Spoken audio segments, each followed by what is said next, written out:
Hey y'all, welcome to my super short Vlogmas vlog of making muffins. So I already had my hair done for the show, but I really wanted to bake muffins.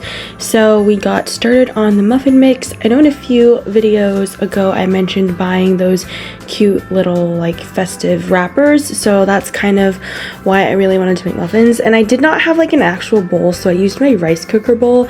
So definitely need to go get like an actual baking bowl, like you know those silver bowls that people have. But anyways, here is the wrappers in the tin. Look how cute they are. So we filled them up, they popped them in the oven, and this is how they turned out. And here is me trying the muffin.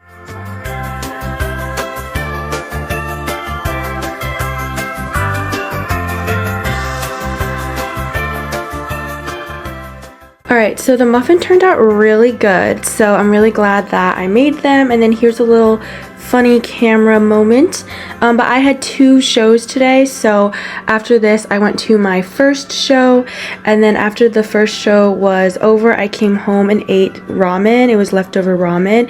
Then I went to my second show of the day, and then after that show was done I just came home, we got dinner, we hung out for a little bit, and then we went to bed, and I had a friend come see the show, so the three of us were just hanging out. So that's all for today's video. See you all tomorrow.